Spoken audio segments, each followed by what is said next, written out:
우리는 지난 몇 달간 쉽지 않은 시간을 보냈습니다. 뜻하지 않게 일상생활의 기쁨을 잃어버렸습니다. 코로나 바이러스로 인해서 우리는 일상생활을 잃어버렸습니다. 마스크를 쓰고 다녀야 했고요. 남들과 쉽게 만나지 못했습니다. 그리고 모임이나 예배 등 함께하는 것이 사라지는 시간이었습니다. 저도 특히 집에서 보내는 시간들은 많이 답답하고 힘든 시간이었습니다. 저도 아이들이 어린이집에 가지 못하고 그 아이들과 24시간, 24시간을 함께 보내고 있으니까 정말 쉽지 않더라고요. 계속해서 돌봐야 하고 챙겨야 하고, 특히 둘째 아이가 집을 너무나도 더럽혀가지고 집에 발 디딜 틈도 없게 만들어서 저의 마음에 늘 심란한 가운데 있었음을 보게 됩니다. 사람들도 만나고 싶고, 또 저와 여러분의 자녀들도 또 학교 가고 친구들과 함께 어울려 놀고 싶었을 텐데 그러지 못하는 시간으로 저희들이 보냈습니다. 특히 저희들은 조금만 아프면 겁이 났습니다. 저도 비염이 심해져서 콧물이 날 때는 너도 이거 이렇게 된 거 아닌가, 전염된 거 아닌가라는 그런 겁이 좀 났었습니다. 또 그리고 아픈 사람들은 2주간의 격리 시간을 보내야 했습니다. 하루 이틀이야 우리가 집에서 TV 보고 또 뭐 책도 읽고 영화도 보고 밀린 일도 하면서 먹고 싶은 거 먹고 지낼 수 있겠지만, 사람이라는 게 우리가 혼자 지내다 보면요, 누구도 만나지 못하다 보면 답답함을 느끼게 되어 있습니다. 특히 2주간의 격리의 시간은 내가 하고 싶어하는 격리의 시간이 아니죠. 어쩔 수 없이 누군가에게 피해를 주기 때문에 이루어지는 격리이기 때문에 마음이 쉽지 않음을 겪게 되었습니다. 그런데 오늘 본문에 나오는 사도 바울은 무려 13년의 시간을 자가격리 시간을 보냈습니다. 본문 말씀 29절 30절 말씀 우리 한번 같이 한번 읽어보겠습니다. 시작. 또 주 예수의 이름으로 담대히 말하고 헬라파 유대인들과 함께 말하며 변론하니 그 사람들이 죽이려고 힘쓰거늘 형제들이 알고 가이사랴로 내려가서 다소로 보내니라. 여러분, 방금 읽은 29절 30절 우리 오늘 본문 말씀의 배경은 이렇습니다. 지지난주에 말씀드렸지만 사도 바울이 아라비아 광야에서 3년의 시간을 보낸 후 예루살렘으로 방문했습니다. 예루살렘에 방문한 이유는 예루살렘에 살고 있는 제자들과 주님의 제자들과 사귀고자 함이었습니다. 하지만 베드로와 요한, 야고보 등 예수님의 제자들은 사도 바울의 회심을 믿지 못했습니다. 사도 바울이 예수님의 제자 그리스도인이 되었다는 사실을 아무도 믿지 못했고, 특히 주님의 제자들 베드로와 요한, 야고보 모든 제자들이 믿지 못했습니다. 그때 우리가 말씀드렸지만 위로의 아들이라고 불리우는 바나바가 사도 바울을 변증해 줌으로써 이제는 어떻게 되었나 말하냐면, 예수님을 만났고 이방인의 택한 그리스도로 택함을 받았고 이제는 그리스도인이 되었다는 사실을 바나바가 증언해 줌으로써 베드로와 야고보, 요한 등이 사도 바울을 주님의 제자로 받아들이게 됩니다. 그리고 나서 예루살렘에 살고 있는 제자들과 친해지고 나서 어떻게 되느냐, 함께 복음을 전하며 다니고 있는데 이 말씀에 보니까 헬라파 유대인들이 사도 바울을 죽이려고 하는 장면에까지 이르게 됩니다. 그때 주님의 제자들 형제들이 사도 바울을 어떻게 하느냐, 다소로 보내게 됩니다. 다소는 아시다시피 사도 바울의 고향입니다. 예루살렘 제자들은 당시 사울이 처해 있는 정황상 사울의 안전을 보장할 수 있는 곳은 사울의 고향, 부모님이 살고 있는 고향 다소밖에 없었다고 생각했던 것 같습니다. 저도 마찬가지였습니다. 저도 2번의 암 수술을 받고 나서 방사선 동요원소를 제가 치료를 받았습니다. 근데 동요원소를 방사선 치료를 받게 되면요, 독방에 갇혀가지고 방사선 알약을 하나 먹어요. 그리고 그 방사선이 저의 몸에 남아있는 암세포를 다 죽이고 그 방사선을 몸에서 다 빼야 됩니다. 빼는 작업은 3일 동안 물을 계속해서 마셔야 되고 또 여기에 있는 침샘이 파괴되지 않도록 신 음식을 계속해서 먹어야 돼요. 그리고 나서 이제 3일 뒤에 이제 퇴원을 합니다. 그리고 이제 간호사가 이야기해요. 이제 몸에 방사선이 남아있을 수 있으니까 다른 사람에게 이제 가족에게 있으면 이제 다른 사람에게 이 방사선이 피폭이 될 수 있으니까 어디 혼자 있을 수 있는 곳에 가서 머물다가 집에 일주일 정도 머물다가 집에 가라고 저한테 권면하더라고요. 그래서 제가 어느 수양관에 잡아가지고 일주일 동안 머물고 그리고 제가 집으로 다시 복귀하지 않았어요. 왜냐하면 그때 이제 저희 이제 사모랑 제가 이제 아이를 임신을 준비하려고 있던 상태여가지고 이제 임신하게 되면 아이한테 큰 영향이 좋지 않은 영향이 갈까봐 제가 어디로 가야 했을까 고민했을 때 갈 수 있는 곳이 하나밖에 없더라고요. 저희 부모님이 계시는 이천밖에 생각이 나지 않았습니다. 그래서 저는 짐을 싸들고 다시 부모님의 집에 내려가 일주일을 머물두고 다시 이제 사모가 있는 집으로 올라왔습니다.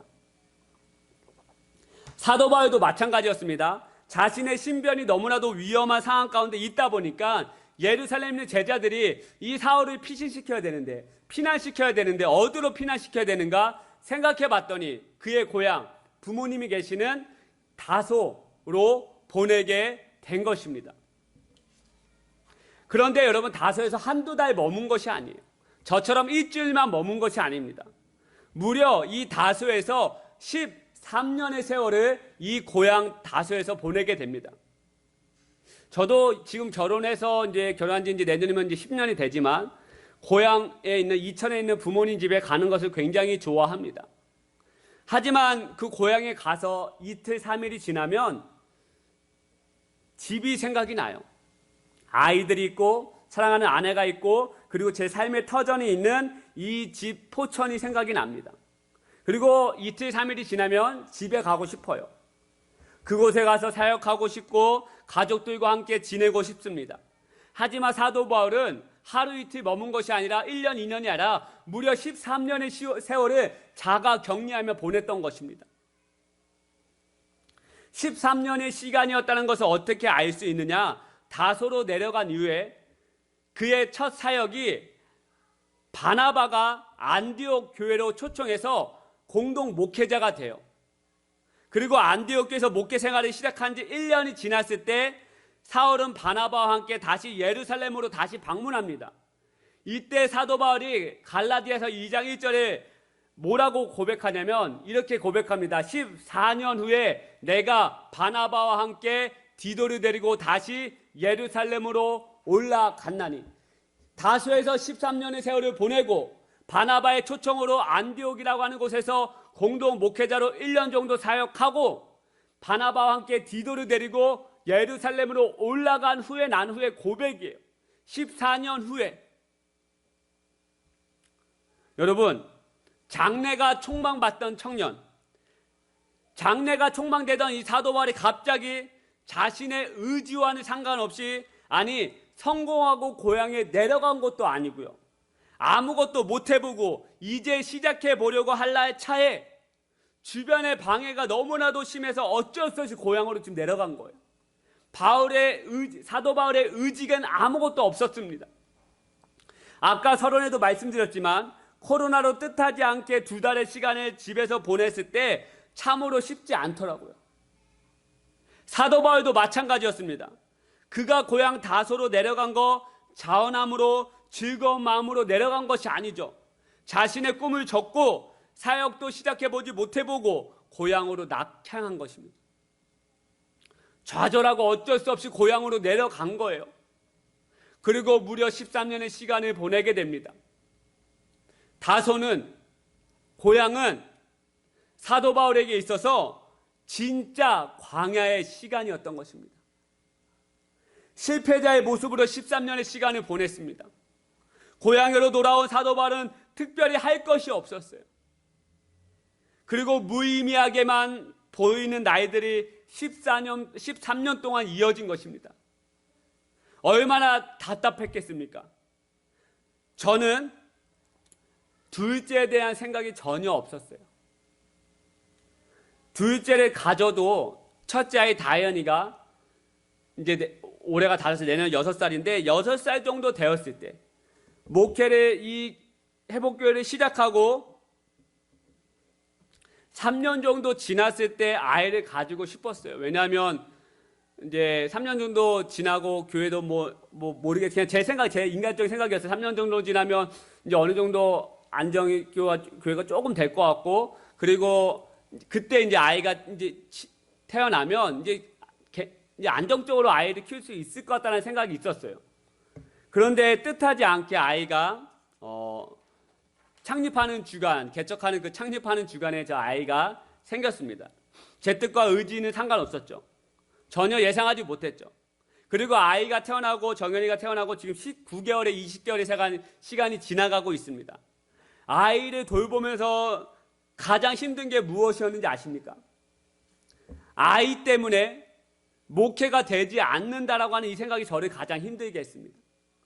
아이를 돌보는 시간에 교회에 나와서 기도하고 예배 준비하고 말씀을 보고 전도하러 나아가야 하는데, 그래서 빨리 부흥하는 교회로 일어서야 하는데 저는 집에 가야 하고 아이들 때문에 교회도 제대로 나가지 못하는 현실이 저를 너무나도 힘들게 만들었습니다. 집에서 아이를 돌보는 시간이 목회 현장에 있어서 무의미한 시간으로 저에게 느껴지기 시작했습니다. 하지만 나중에서야 언제고서야 깨닫기 시작했습니다. 이렇게 한 영혼도 돌보지 못하고 힘들어하고 품지 못하는데 무슨 내가 잃어버린 영혼을 품을 수 있겠는가 하는 저의 연약함과 나약함을 주님께서 깨닫게 해 주셨습니다. 그리고 이 아이를 돌보는 시간이 저에게 절대 무의미한 시간이 아님을 주님께서 나중에서야 저에게 말씀하시고 깨닫게 해 주셨습니다. 그런데 사도 바울은 무려 그런 시간을, 저는 19개월밖에 안 됐지만 사도 바울은 13년의 시간을 무의미하게 보이는 시간들로 보내기 시작한 것입니다. 사도 바울을 찾아오는 사람도 아무도 없었어요. 도무지 그를 필요로 하는 사람이 아무도 없었습니다. 여러분,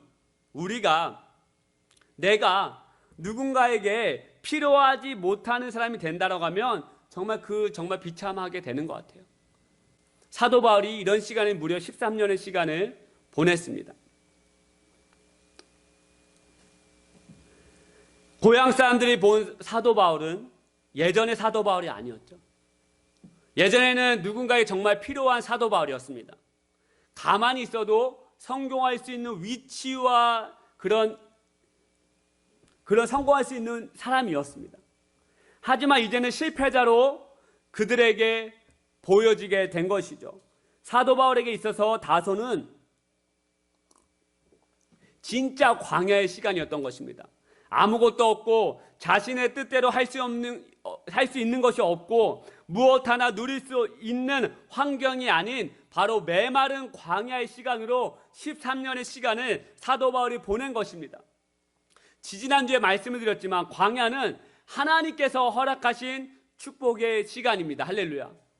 광야의 시간은 하나님이 허락하셔야지만이 광야의 시간을 우리가 나아갈 수 있는 것입니다.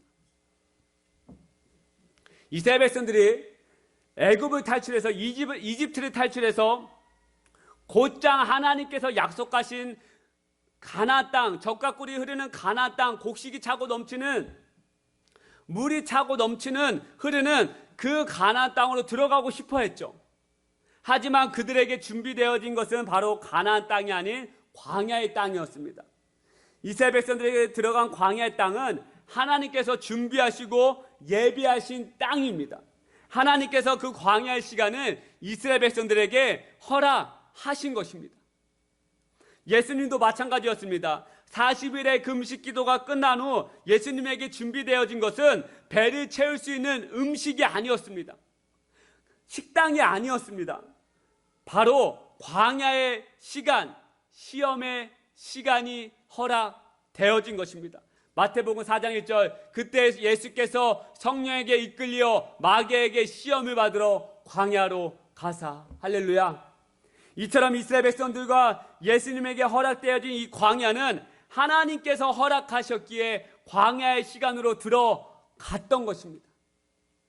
마찬가지로 사도 바울에게 있어서 다수에서 보낸 이 13년의 광야의 시간은 하나님께서, 성령님께서 허락하신 축복의 시간입니다.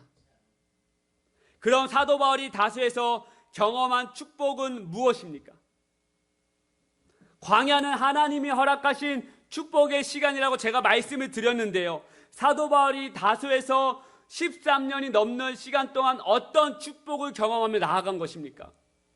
바로 속사람이 강건하게 되는 축복을 경험하게 된 것입니다. 우리 고린도후서 4장 16절 말씀, 너무나도 중요한 말씀입니다. 이 말씀 우리 같이 믿음으로 읽겠습니다. 시작. 그러므로 우리가 낙심하지 아니하노니 우리의 겉사람은 낡아지나 우리의 속사람은 날로 새로워지도다. 할렐루야.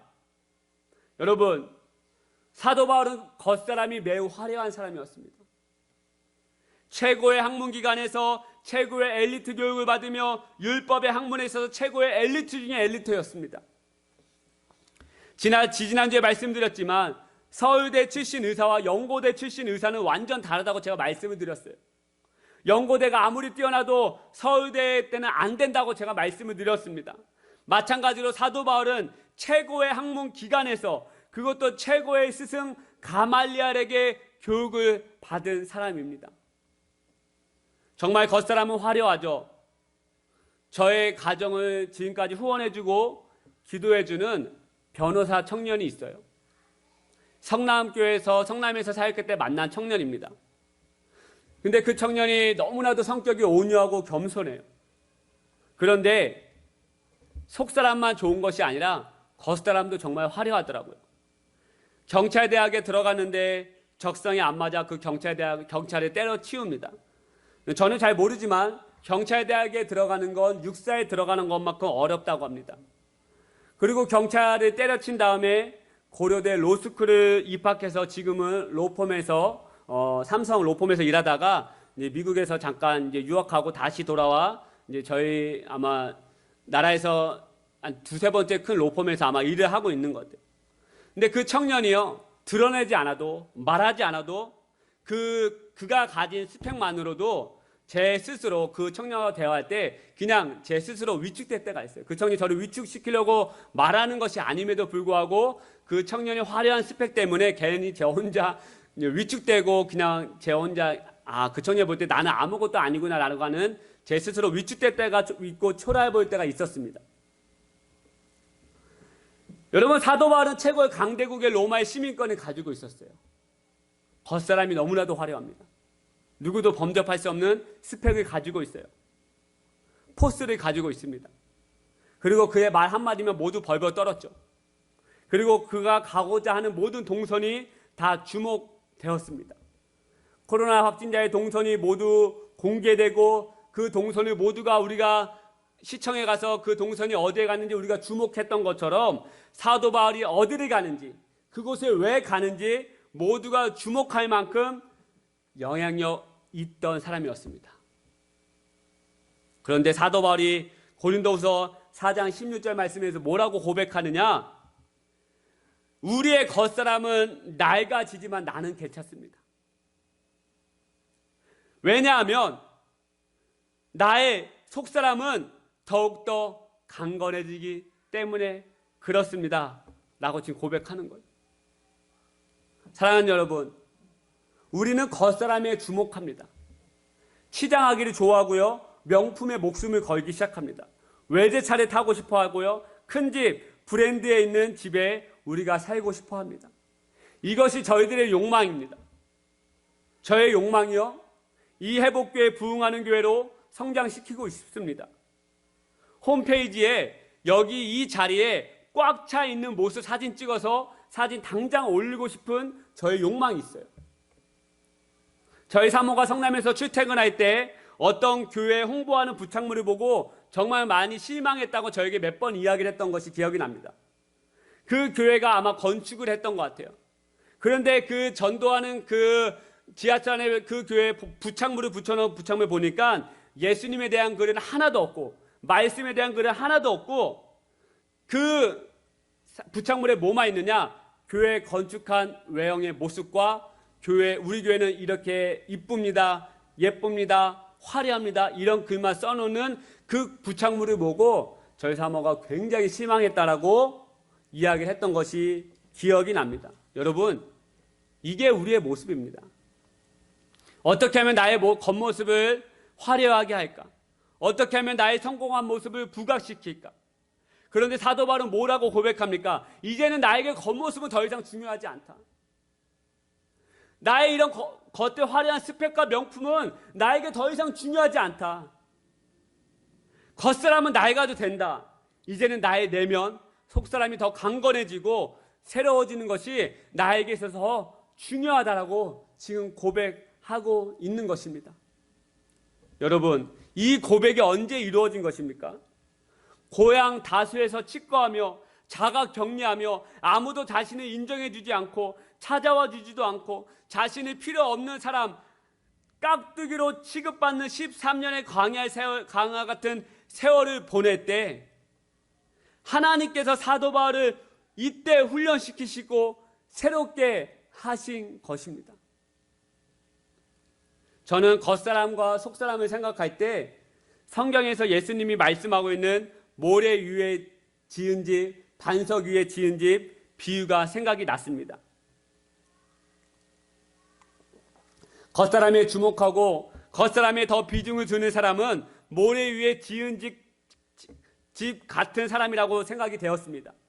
집을 짓는데 그것도 3층짜리 구해줘 홈즈에 나오는 집처럼 멋있는 집을 열심히 짓는데 모래 위에 지은 집은 어떻게 되겠습니까?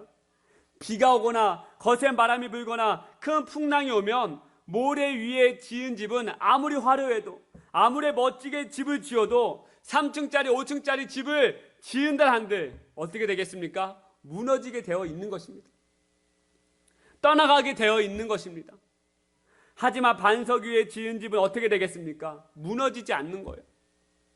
반석 위에 지은 집을 짓는 사람은 땅에 그 반석의 시간을 더 화려하기 시작합니다. 우리의 속사람, 우리의 내면이 무너지지 않으면, 튼튼하지 않으면, 우리의 마음이 강건하지 않으면 여러분 어떻게 돼요? 무너지게 되어 있어요. 이 사람 말에 휘둘리게 되어 있고요. 저 사람 말에 휘둘리게 되어 있고요. 신앙생활을 한다고 하지만 주일날 매일 시간에 우리가 예배 시간에 우리가 참석한다고 하지만 조금만 환난이 오고 시험이 오고 우리 가운데 큰 풍랑이 오면 어떻게 되겠습니까?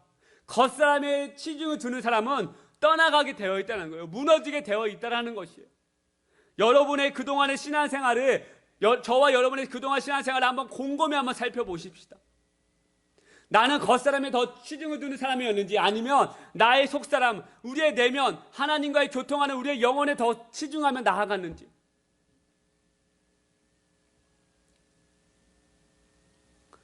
사랑하는 여러분, 여러분도 사도 바울과 같이 아무도 여러분을 인정해주지 않고 아무도 찾아와주지 않고 누군가에게 또는 공동체에 필요 없는 사람이라고 느껴져서 비참한 가운데 있는 분들 계십니까? 아니면 하나님 앞에 쓰임받고 있지 못하는 생각에서 낙심하고 있는 분들 계시지 않습니까? 저는 이러한 마음들과 늘 싸우고 있는 거예요. 사도 바울도 마찬가지 아니었겠습니까? 주님께 부르심을 받긴 받았는데 그래서 그 부르심을 따라서 복음을 들고 나아갔는데 어찌 되었습니까? 오히려 사도 바울을 죽이려 하고 사도 바울을 배척하는 사람들만 더 늘어나지 않았습니까? 그래서 어쩔 수 없이 고향 다소로 광야의 시간으로 이 사도 바울이 피하게 된 거 아니겠습니까? 그래서 고향으로 돌아온 사도 바울의 감정이 어땠겠습니까? 실패자 같은 낙심의 마음 아니었겠습니까? 하지만 이때 사도 바울은 어떻게 하기 시작하느냐? 이 광야 같은 시간에 어떻게 하느냐? 주님을 더 바라보기 시작하는 거예요. 할렐루야.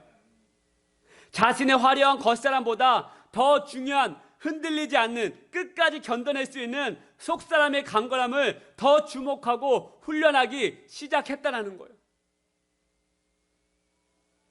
사랑하는 여러분, 광야 같은 시간이 허락되어졌다면 메마른 광야, 아무것도 나를 인정해주지 않고 비참한 가운데 있는 광야 가운데 여러분이 허락되어졌다면 여러분의 내면을 강건하게 하시려고 하는 주님의 귀한 섭리를 깨닫고 돌아가는 귀한 이 아침 되시기를 축복하여 드립니다. 사모님, 제 마지막 한 영상을 보시는 것으로 우리가 말씀을 마치도록 하겠습니다. 오늘 제가 마지막에 불렀던 이제 찬양입니다. 여러분 이제 낯서셔서 잘 못 부르셨겠지만 이 찬양 예전부터 제가 들을 때 굉장히 은혜가 되는 찬양이었는데요. 오늘 같이 부르고 싶어서 불렀던 찬양이고, 제가 이 찬양을 이제 유튜브에 치는데 조셉이라고 하는 외국인 한 청년이 요즘 이제 찬양을 많이 하거든요. 이 청년이 화려한 도심 가운데서 이 광야를 지나며라고 하는 이 찬양을 부를 때 제 안에 무언가 모르는 은혜가 있기 시작했습니다. 그 청년이 부르는 아마도 제가 볼 때 홍대 같아요.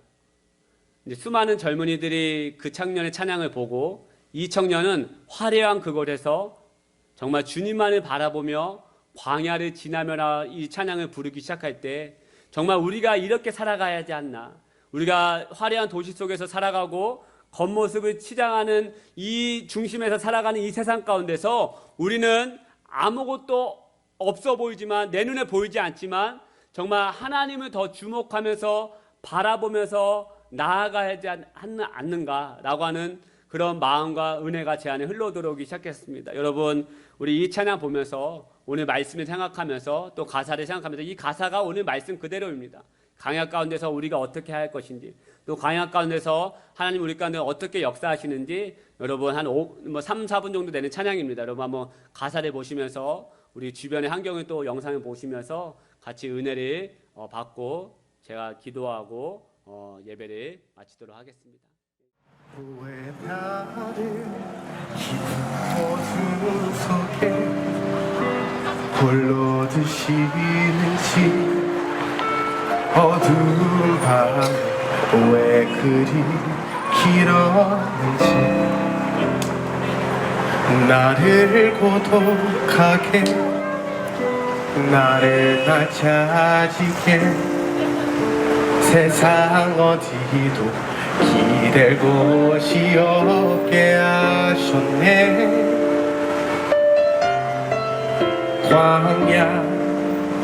광야에 서 있네.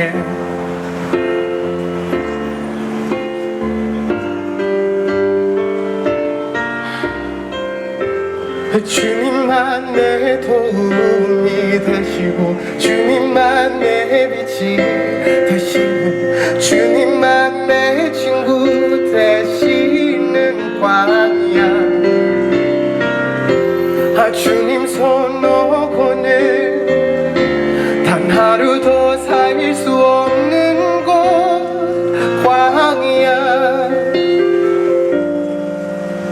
광야에 서 있네.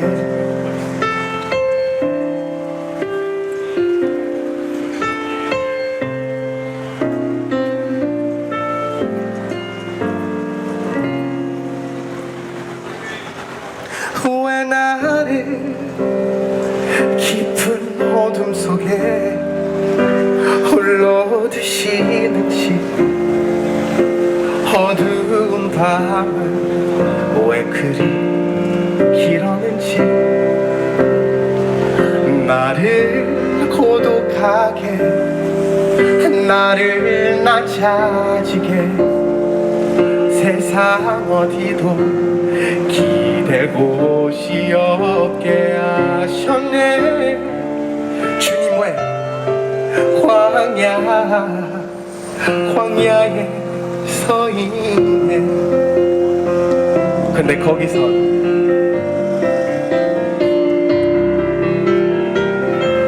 주님만 내 도움이 되시고, 주님만 내 빛이 되시는, 주님만 내 친구 되시는 광야.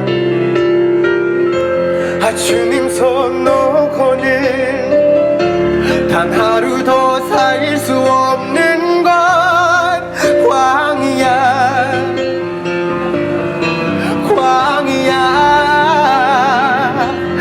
주께서 나를 사용하시려, 나를 더 정력해 하시려, 나를 택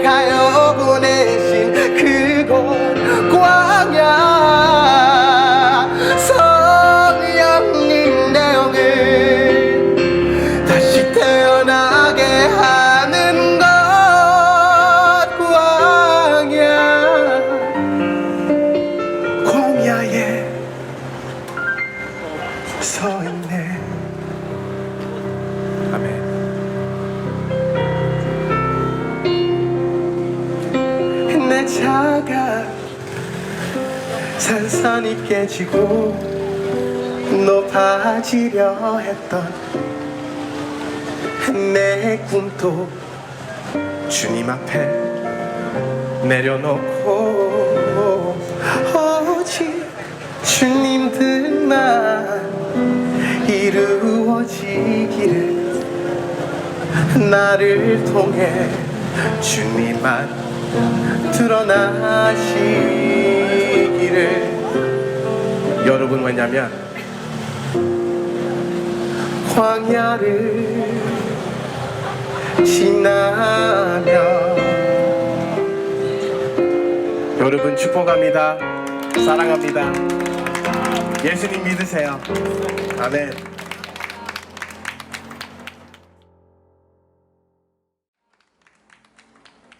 예, 아멘. 예, 우리 아까 그 찬양 잠깐 반주해 주시고 한 2분 정도만 같이 한 묵상으로 기도하겠습니다. 여러분, 이 찬양의 가사의 고백처럼 광야를 지날 때 우리가 할 수 있는 것이 아무것도 없습니다. 우리가 주님 손을 붙잡아야 되는 거, 우리가 하나님 바라보는 거, 그거밖에 할 수 있는 게 없습니다.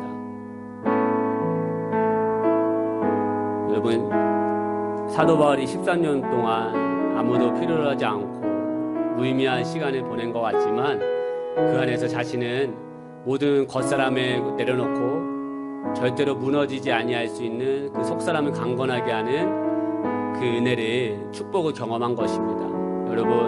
여러분 가운데 광야의 시간으로 보내고 있다면 정말 하나님이 여러분의 속사람을 강건하게 하시려고 하는 그런 은혜의 시간을 보내게 하시려고 하는 그런 은혜가, 섭리가 있는 것입니다. 여러분, 이 시간 우리의 마음 묵상으로 하나님이 광야일 때 하나님만 바라보겠습니다.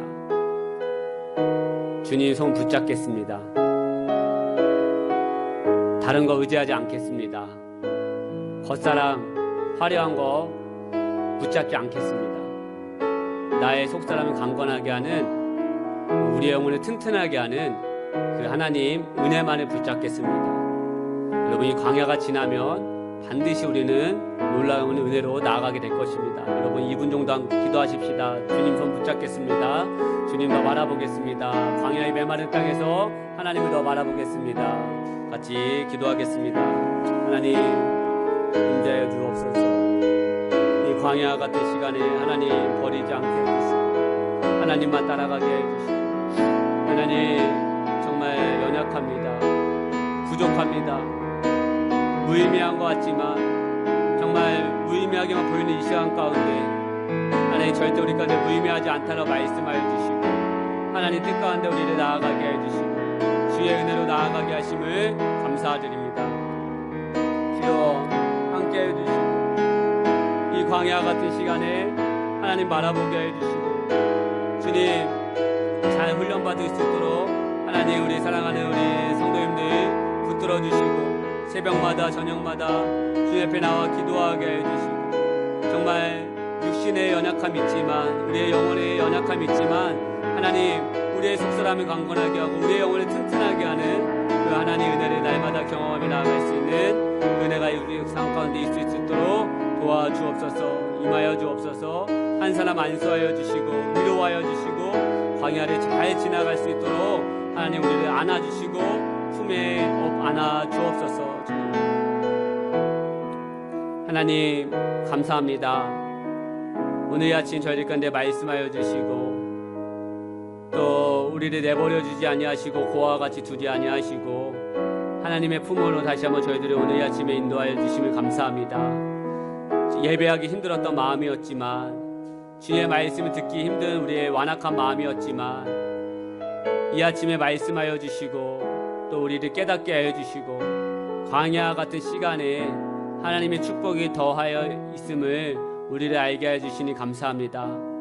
하나님이 축복하여 주시니 허락하여 주시니 광야의 시간을 정말 허투루 보내지 않게 해주시고 믿음으로 은혜로 잘 보낼 수 있도록 정말 주님 손만 붙잡으며 하나님만 바라보며 정말 하나님과 교제하며 나아가는 이 광야 시간으로 보내게 하여 주옵소서. 한 사람 한 사람 축복하여 주시고 위로하여 주시고 이 한 달 정말 가정의 회복, 정말 나라의 회복, 교회 회복, 우리 삶의 회복이 일어날 수 있도록 하나님 은혜를 베풀어 주옵소서. 이제는 우리 주 예수 그리스도의 은혜와 하나님 아버지의 다음 없는 사랑과 성령님의 감화 감동 충만하심 은혜가 이 예배를 드리고 돌아가는 모든 심령들 위해 광야를 지나갈 때 메마른 심령 되지 않게 해주시고 부족한 심령 되지 않게 해주시고 완악한 심령 되지 않게 해주시고 정말 성령 충만한 심령으로 나아갈 수 있도록 하나님 손만 붙잡으며 나아가는 모든 심령 될 수 있도록 손길 될 수 있도록 주여 간절히 축원하옵나이다. 아멘.